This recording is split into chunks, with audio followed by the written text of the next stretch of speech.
Awkward silence. Silence.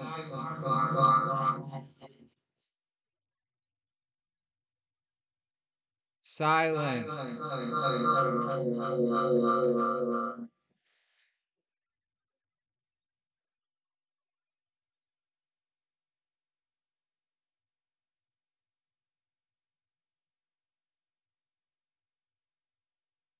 A little introduction because I don't know the name. Once I have the name, then I'll edit it in. Fair enough. But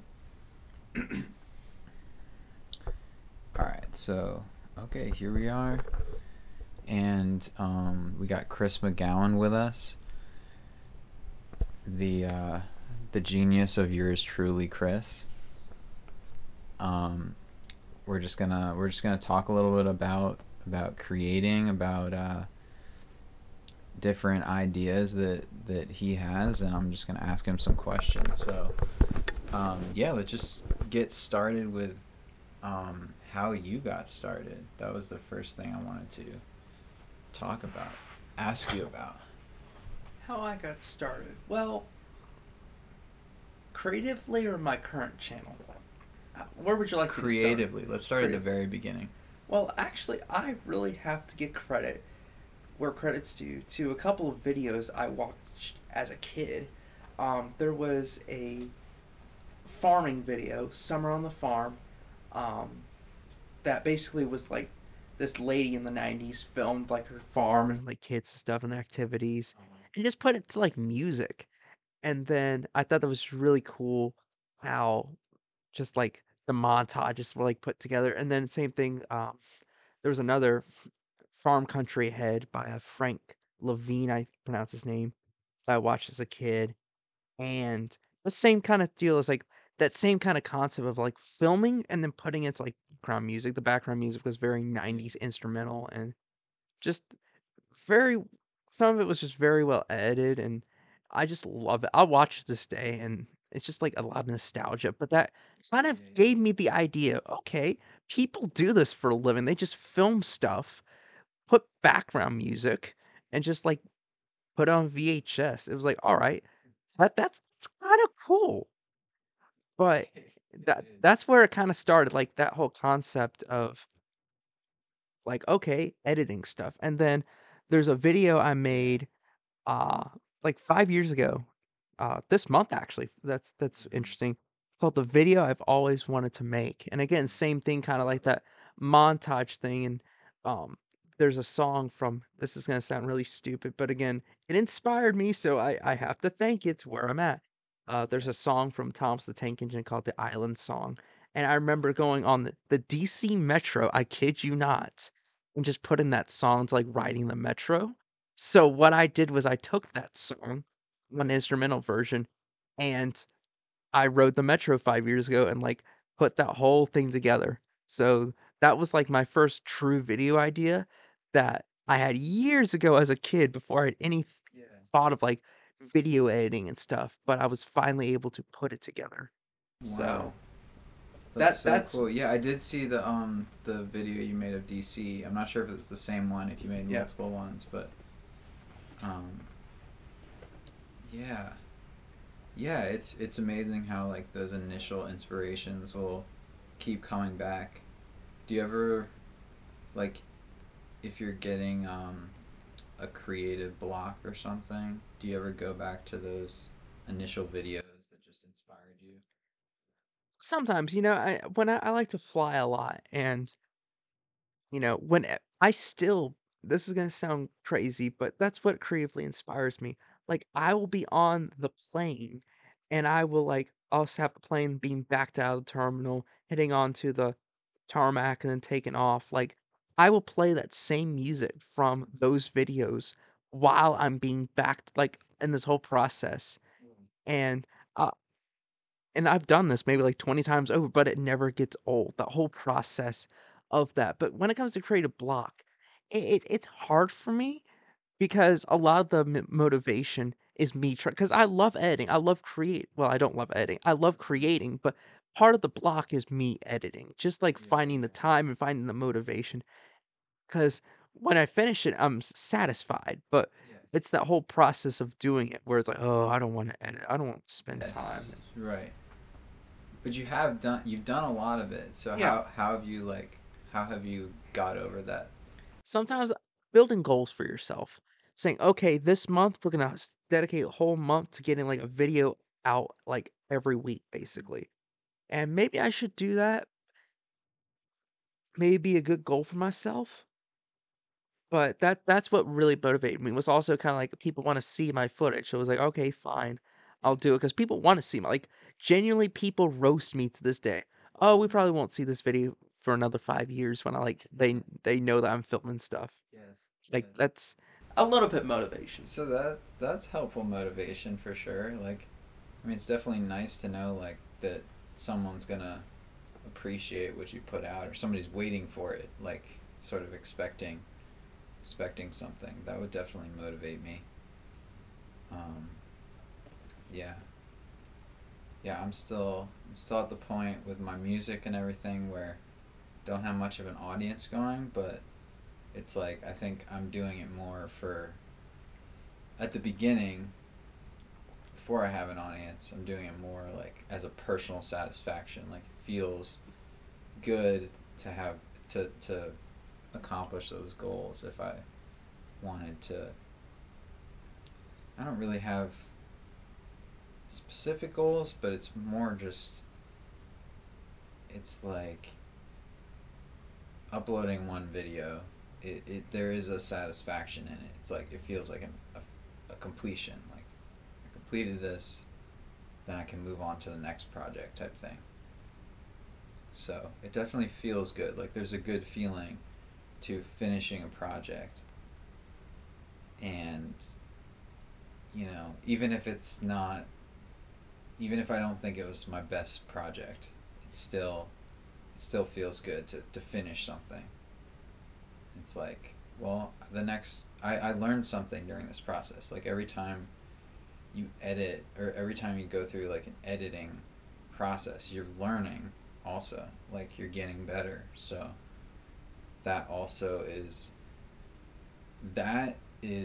motivating as well. Like that makes me feel energized, and it makes me feel more creative. It makes me feel like I'm gaining something. So I don't know if you experience that as well. absolutely, it's a natural human trait for you to start something, and when you complete it, you have this satisfaction of, I completed it. But sometimes, and again, I'll say this because when I started my line of work that I currently do Amazon deliveries now. When I first started, I had that satisfaction when I finished delivering all my packages. But now I've done it so much where I don't really feel that.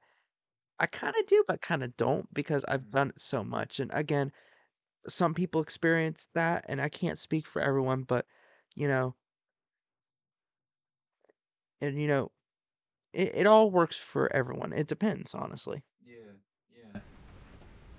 Yeah, it is interesting, especially with when work is concerned, sort of changing the topic, but like there's a time, because you mentioned it's like when you first start a new job, it's easy to feel like kind of excited by it, even if it's something, whether it's like delivering packages or mail or anything, it's just kind of doing something new that you've never done before. I mean, I've felt that, like I feel that way sometimes, um, like at the beginning of the school year, because I'm doing teaching now.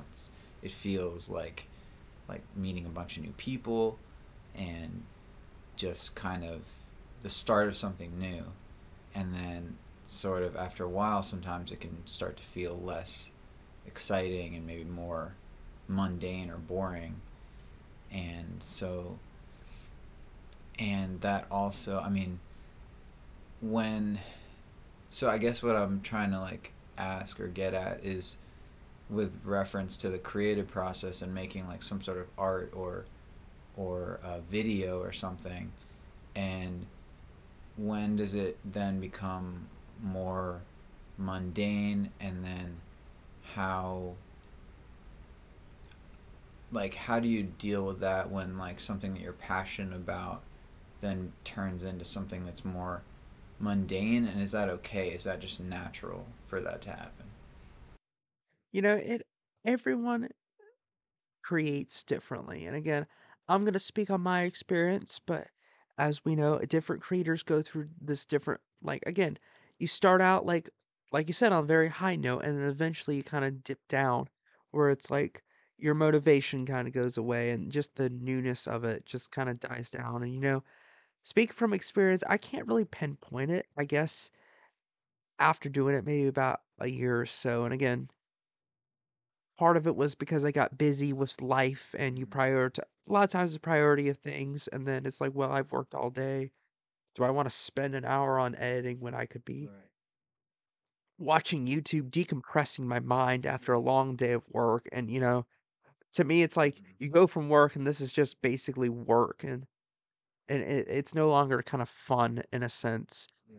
And, some people I may pick it up and just say, "Hey, this kind of brings me joy." And sometimes, and again, editing does, in a sense, bring me joy because I'm watching it as I go along. Right. But eventually, it becomes kind of work. Yeah.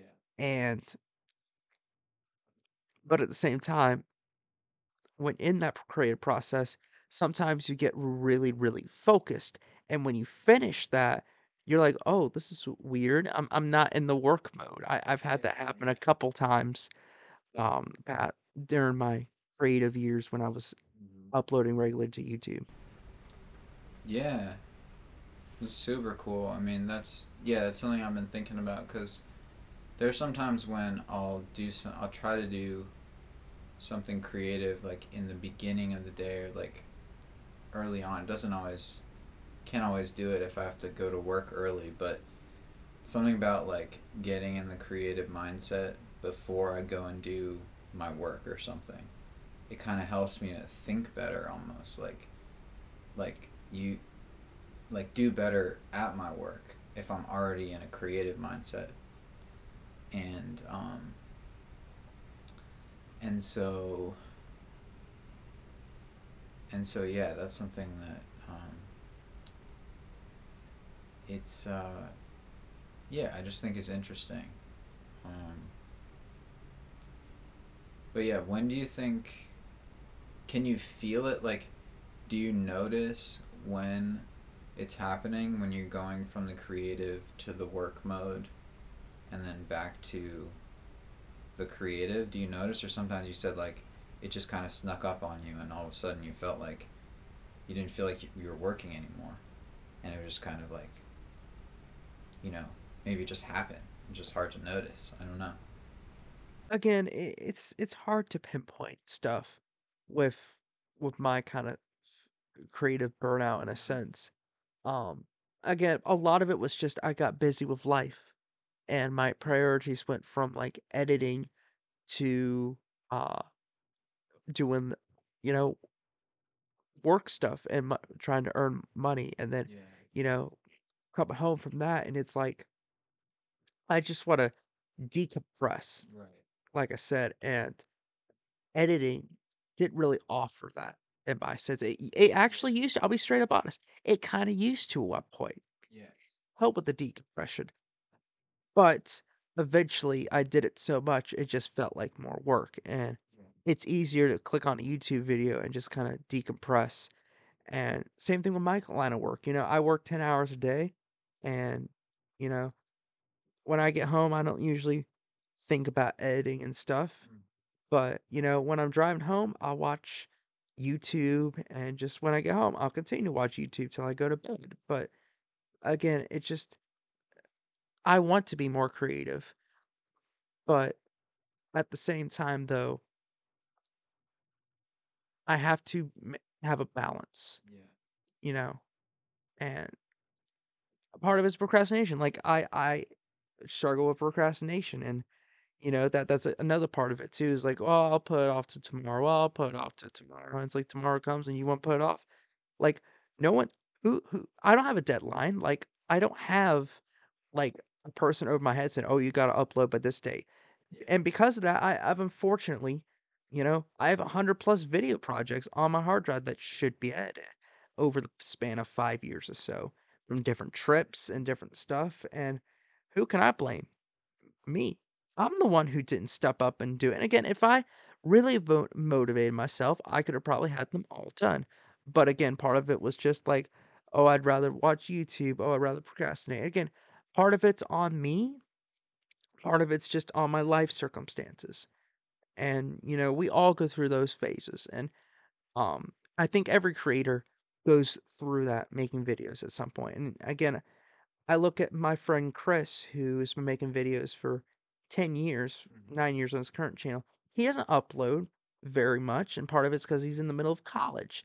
Part of it, he doesn't have time to edit. He went to Malaysia and he filmed a bunch of Malaysia vlogs when he visited his girlfriend. And part of it is because he's super busy with school right now.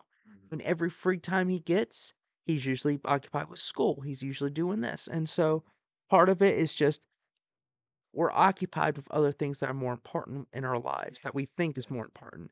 And nobody in his audience, including me, we're not demanding Chris upload this. We'd like to see his videos uploaded, obviously, but we're not gonna stand over with a stick over his head. All right, Chris, you have to upload it tonight or else. No. And I'm glad he doesn't feel that by his audience. Maybe he does a little bit, but we, the audience, his hardcore audience, he has some casual audience that watch for the long distance, because most of his audience now is like long distance relationship stuff, because he's a whole bunch of videos about that. And that's where most of his audience is now. And they'll sometimes comment, we want more videos with you and Susan. He gets a lot of comments, but a lot of that is just, he's busy at school. He's busy doing other things. And, it's understandable. Like, I was able to visit with him and the past couple months and just see, like, he took me around his campus. He took me around places and told me, oh, yeah, because he's actually, spoiler, a videography for his college campus, if you can believe that. So upon also doing school for his community college, he's the videographer. So he's at work editing. If he's not in classes, he's at work video editing or doing stuff or doing other creative process for his college. And yeah, he took me around his college. It was like, because I've seen a few of his pictures and just like, oh yeah, on the soccer field, football field, and just like stuff like that. And it's just like that's okay, because we all move on in life. There's plenty of hobbies we pick up that eventually we could lose. Part of it's because of life, part of it's because we lose interest, part of it is other things. And that's how it is with hobbies. And that's just not for me, that's with everyone. And you know what? Don't beat yourself over the head with a stick if you lose interest, because it's a natural process. Yeah, I would like to edit. Yeah, I'd like to do stuff. I'll be straight up honest. I would love to set goals for myself, and maybe I should. But, you know, if you're losing interest in a hobby, don't hurt yourself over the head with it. Just be understanding for it. Yeah, that's really good. I mean, I've thought about that because I've had this thing where, like, once I start a hobby, I feel like I have to sort of all of a sudden now I have to become a professional or have to take it to the furthest level, where in reality I could just treat it as a hobby and could just do that for whatever reason. I don't know if this, I don't think it's just me. I think this is like, maybe it's the ego or like just whatever mindset of always wanting to be the best at something, competition type thing. I think I've had that where whether it was surfing or with music even, it always seems like it has to be a competition. And I don't really know where that came from, but maybe it's American. But I mean, I've felt like music recently has definitely become more of a little bit more than a hobby, which as for forever it was a hobby or maybe like an emotional outlet. But now it's like a little bit more, to the point where it's something I want to share more with other people. So I think maybe, yeah, because I mean, there's some art that people, you know, it's like personal. It's like sort of completely fine to not ever share it. Um, but sometimes it's just like really good to share something you've created. And the other thing that I wanted to follow up on what you said was when talking about like life balance, like balancing life with being creative. It's like, yeah, I mean, life is more important. I mean, life is always more important. I mean, it's like, I think sometimes creativity can help in life, but it's like you shouldn't like neglect things that are important to you in life for the purpose of just being creative itself. I don't think. I mean, I've always felt like I've always had this image of like sometimes artists or people who are really creative maybe like not having really good relationships because they're so focused on their work of art or something. I've never wanted to be like that, but I can see how it's hard sometimes when you have something that you really want to create. It's hard to balance that with relationships and maintaining them. So, but I think you have a good perspective on like trying to just like life is taking you where it's taking you, and you're willing to let go of the projects for the purpose of like something that's more essential, which is really, I think it's really cool. And again, some people are engineered differently, and I'll give you an example. Uh, you know, I I was listening to a podcast, and my friend Kevin talked about one of his uh, former, like one of his exes was he does a lot of like audio editing and still does to this day, but that was something he was passionate about for years. And she had a hard time with that because he'd be busy editing audio and stuff, and she'd be like, "Well, why don't you take more time for me?" And eventually, they they broke up, and Kevin found another lady who is a graphic designer, and they got married, and they're still together. But that the graphic designer, she is very creative. That's just how naturally she's built, is to Yeah. be creative. Kevin, very creative in that aspect. Mm-hmm. And again, not that his ex was uncreative, but some people it's hard to understand Yeah. the other person's creativity. Mm. Yeah. Yeah, that's a good point. So maybe that's the perfect match for two creative people. I don't know.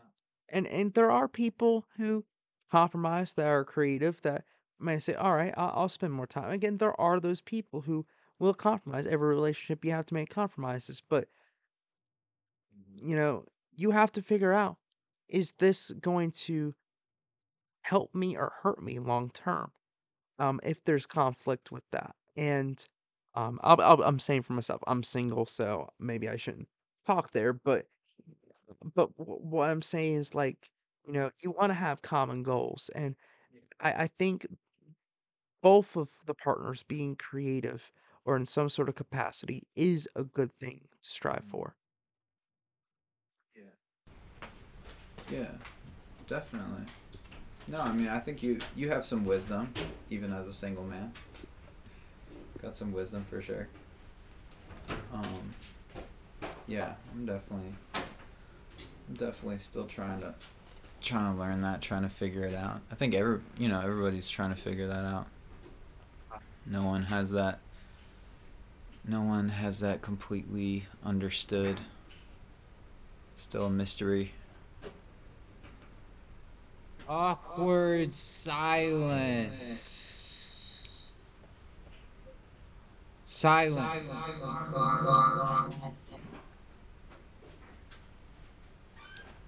Yeah. Silence. So but you do have, you're saying you have a lot of videos in the lineup, so it's like when you it it must be nice to kind of like take it slow though. So I mean, to not be like forcing yourself, having like a authoritarian type like mindset, uh, YouTube manager type thing, but just to kind of like, okay, well, when you have the time or when you're feeling like it type thing. That's kind of a nice way to go about it. Yeah. I'll give you an example. So I have a bunch of videos on my phone that I need to take off my phone and put on my hard drive where they'll never be touched again. But I went to Busch Gardens, a theme park in Virginia, last summer, and I basically vlogged it on my phone. My brother and I went, and I pulled up some of the old footage, and it was just really, really cool. And I told my brother, I said, I need to edit this. This is actually a really good video on my phone that's just sitting here. And, Yeah. you know, that kind of like idea, all right, maybe I should edit it. And again, some of the videos I make are kind of spontaneous, and some of the videos, because that was the crazy thing is, in my early days of video editing, before I was ever like vlogging or because Yeah. I made other videos too, and a lot of those videos were just like spontaneous, like quick edits. I still enjoy making those once in a while because they don't take a lot of time. They're just like spontaneous, spur of the moment. Right. You know, whether they're just like little things for myself or for others, you know? I honestly that those are my favorite kind of videos, honestly, to make because you don't need to spend days and days editing. You just need to, oh, let's put this together. And sometimes they work out. Sometimes I try and it's like, that didn't work out. But I do have that creative energy once in a while. That's like, oh, let's spur of the moment make this because I saw this video. Yeah, that's nice. Because now Mm, very light. yeah, yeah.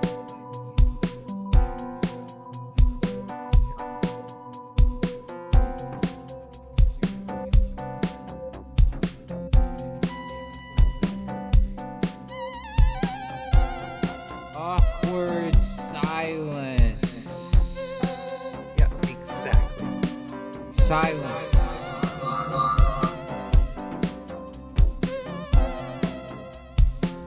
Silence.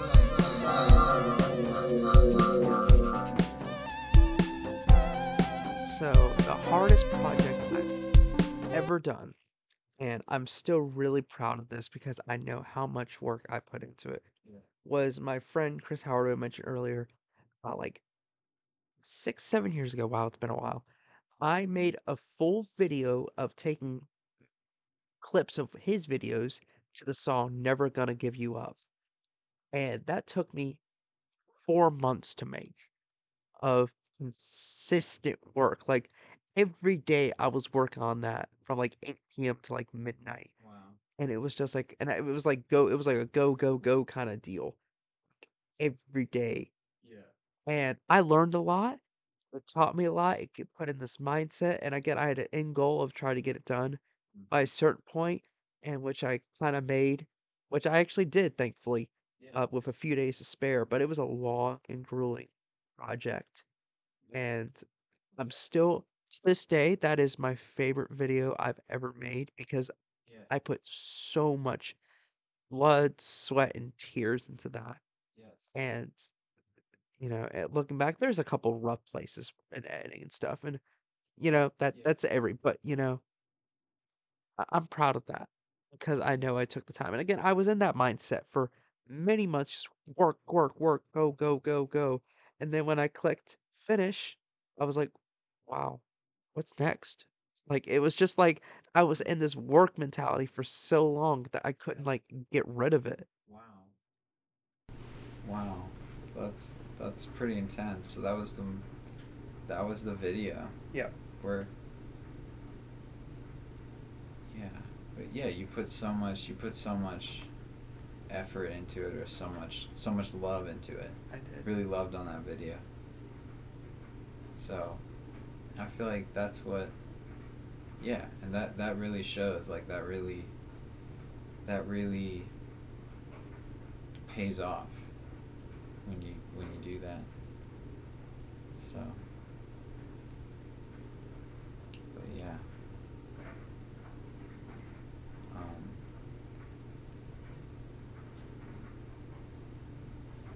yeah. So do you think you'll have another video like that in the near future, or is that something that's gonna be far far away? I don't think I could ever top that video. You know, it doesn't have a lot of views, maybe like 1,000 or something. But you know what? I don't care about the views. It's not about the views. It's about the person that I wanted Chris to see that he ended up seeing it and he loved it. People who were close to him, they loved it. It's not about the views. It's about, it was about me and impacting the people close to me. Hmm. And will I ever make a big giant video like that? I don't know. Maybe I will, maybe I won't. But I learned a lot. I learned about a lot about myself. I learned about, and you know, we'll see. You know, I got plenty up in the pipeline. Some that I got 120 videos plus the pipeline. Some that could take like a couple hours to edit, and some that could take a couple days, depending on how I want to edit them. Because film them in, I film the same videos in different styles, like the way they're shot. So I can't edit them one way, but I could also edit them another way. I see. I see. Yeah, yeah. So you have to, at some point, you have to decide which way you're gonna go. Yeah, and again, I'm open to that, and that's what I taught myself a while back is, you know, make your videos to where several years down the road you can pull up and say, "Oh, that's how I originally wanted it to be filmed. But maybe I want to do it this way with like the clips and stuff." So what specifically? What are you talking about? Like, what do you mean? Well, I'll give you an example. Sometimes I shoot a lot of B-roll, and sometimes I shoot hours of B-roll, but then only use a couple minutes of it, Hmm. basically. I see. And maybe I could use that B-roll down the road for another project later on. I mean, I don't know. It all depends. Yeah, yeah, yeah. It's good. It's good to be able to leave those options open, so you can use it for something else, or yeah. Okay. Yeah, yeah. Hmm. Yeah. Well, I was just thinking. It seems like a lot of like your, I don't know if this is part of your motivation, but it must be like that some of your videos that you've made, specifically this video, where you had in mind to make it for one person, to like impact one person, and and and that seems to really motivate you when you're like, it makes it very personal. It's like you're making it for this one person, and for a group of people too, but like you said, to impact the people that are closest to you. So it's, that feels like it feels a little bit deeper than just making I don't know, like a deeper motivation than just sort of making a video for just so you can get a lot of views. You said you're not doing it for the views, so I think that's significant kind of a motivation. And I think it's really like a really good motivation to have for doing a lot of different things. To do it for the people who are around you, like to impact the people who are around you, because I don't know. I feel like it's just a good motivation as a human being to have that mindset.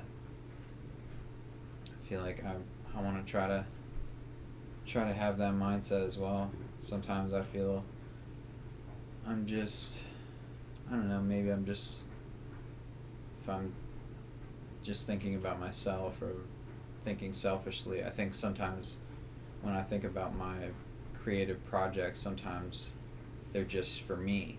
Like, they're just for myself, and it doesn't really feel very fulfilling. feels kind of empty sometimes. So I think I like being able to use creativity, but to be able to use it in such a way that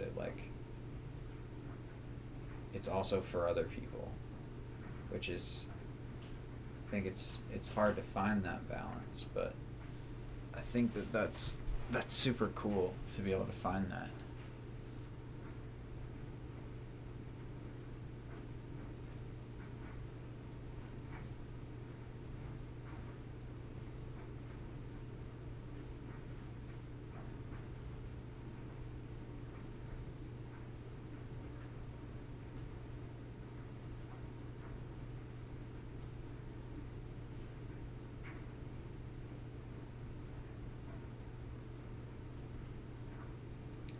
Yeah, because I mean, I think it's like, I don't know. Sometimes I think about like what is the purpose of art, or like what is the purpose of like creativity, or whatever it is, like music and everything. And I think that it's very mysterious, but like ultimately, like a lot of it is about like bringing a person back to connection with with love, or with people, or with God, or with like some sort of a purpose of like new perspective, like seeing, help you to see things or remember something that you already knew, but like that you just forgot. And I mean, that's what music does a lot of times. Like music, it'll bring you back to a moment in life that is like really special and beautiful. And so that's something that specifically music can do, but also like a video can do that as well. um, and any kind of art can do that. So yeah, what do you think about that? About like the sort of like the purpose in making art, or making like any sort of project?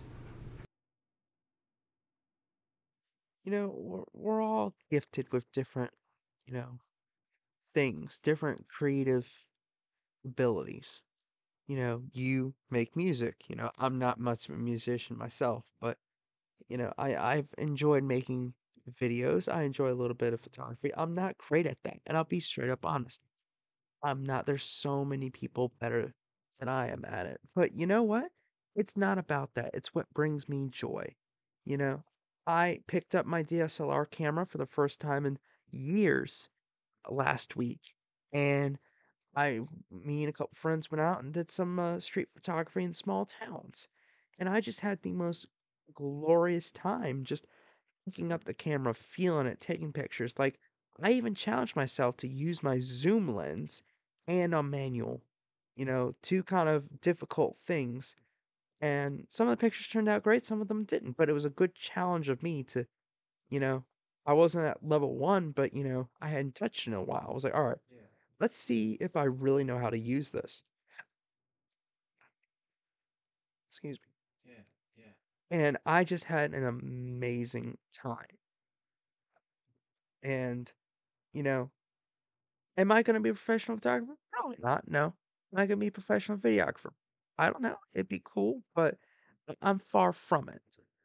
But I'm glad to have the things I have so that I can show others my travels. Like, I love traveling around the country. Mhm. I love going to places, and it's not just me I'm filming this for, it's for others to show people, hey, this is where I'm at. This is like documenting my life, who I'm meeting, where I'm going, different events, different conventions and stuff like that. I enjoy doing that, not only for me, but for others to see where I'm at in my life. Maybe one day, and again, I don't know where I'll be in 5, 10 years from now, but you know, I want to at least have an archive of myself for other people. Mm-hmm. That way, you know, they can always look up, hey, I've done Chris's videos from years in the past. Let's see where maybe they don't see me upload in 10 years, but they can go back and see all these old uploads. I like the idea of having an archived. And again, do I share every personal aspect of my life? No. I do have a private life. I do have, I want to keep a private life, but Yeah. I have enough of an audience where I feel happy. If I can only go downhill from here. um, but what I mean is like, the Blind Macau community has hundreds of people. They know who I am. There's different groups on Twitter that know who I am. So there's people who know, but not a huge audience, but enough to Yeah. where if I post something, I'd probably get like 1,500 views, which doesn't sound like a lot, but you know what? I'm satisfied, Yeah. you know? But I'm glad I've built that audience. And again, a lot of big things is building connections. Right. You can be the smallest person at level 0, but you can have a big connection with someone up top. And my advice is to build connections. If you're starting out level 0, make content. Even if you don't like it, make it anyway. Continue to just go after it. Yeah. And eventually you'll get better. While you're doing that, build connections. Find other people who make the same kind of content as you do and build with them and try to collaborate with them and say, hey, this is the content I make. If you ever want to collab or do a project or something like that. And, you'll be surprised. You can even reach out to some of the bigger people and you'll be surprised. Yeah, we'd love to collaborate with you, don't be afraid to reach out to the people who are the bigger channels for collaboration Mm.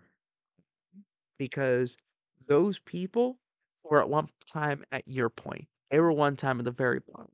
They have built up and they want to see people at the very bottom succeed. They want to. They love helping people. Yeah. You know, I've had people reach out for me with collabs and I love helping them and people have vice versa. Yeah. I want to see my creator friends succeed. I want to see those people succeed. I'm beyond blessed to know a lot of good people the past 7, 8 years that I have met and continue to meet. Mhm. I'm extremely blessed. My friends over at Blind Cow, Josh and I are very good friends. And, if you had told me back in 2015, oh, you and Josh are going to be like good friends, I would have just been like up the wall. Like, it's impossible. Like, my little brain couldn't have concepted that Yes. like 7, 8 years ago. But here I am, just like casually talking with Josh. Oh, yeah, you're going to sell that mic. Yeah, you want to sell it? Yeah, sure. And just like casually, he'll send it to me. Like, it's like we're friends. Like I'll go and like I met up with him last year. Like had lunch with him and a bunch of other creator friends. Yeah. And it's a casual time. Right. And that's why I encourage people who are starting out. Find other creators, try to collaborate, Mhm. and try to build up from there. I like that. I like that advice. I need to hear that advice. That was good. Yeah, the connection part. Yeah, that is. I feel like that is super important. I mean, that's something. That's where I'm at right now. I'm trying to connect with people. Like I'm just now getting into the Richmond music scene. So it's kind of a slow process, but it's worth it. And like, I mean, I ever since I've known you, like you've always been you've been making those connections, and but you've been doing it because that's just who you are. That's part of who you are, and that's like just something that you love to do. And so I think when you really love something like that, or when you love to connect with people like that, then it's not, it is gonna like it is gonna grow, um, and which is, I mean, it's cool. It's cool to see. Like it's cool to see how you grew, and And like you said, I mean, at the beginning, you didn't necessarily think it was possible, but like, you know, you just kept doing it because it was what you loved to do, what you felt passionate about. So that's kind of where I'm at too. It's like at the bottom, but just like enjoying what I'm doing. And I think that's, you know, that's all you can do. It's worth it. It's worth it to do that. Awkward silence. Silence.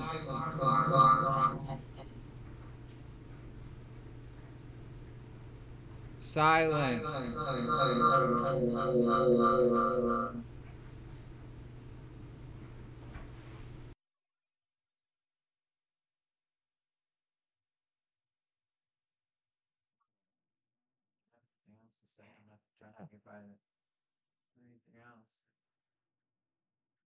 I want to thank you all for listening to this podcast. I want to thank my good friend Johnny, longtime friend, for inviting me on. Um, we we haven't seen each other in about half a decade, and we've just had a good time reconnecting. So, thank you, Johnny, for inviting me on your podcast today. Yes, thank you so much for sitting in this hot seat over here. And yes, I'm super glad that you were my first podcast guest, getting this started on the right note. My good friend, so awesome. All right. Good night. Awkward silence. Thank you for listening to this podcast. The podcast is brought to you. Silence. Correct. Silence. Am I still recording? Oop, up. Don't stop. I was gonna joke. Thank you for listening to this podcast. Copyright 2023 Johnny Pat Steve production. This podcast will not be copyrighted, not only in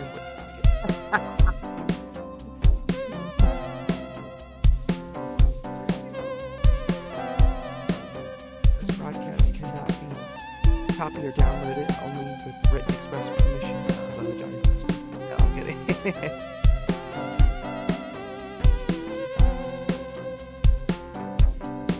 On that, good night.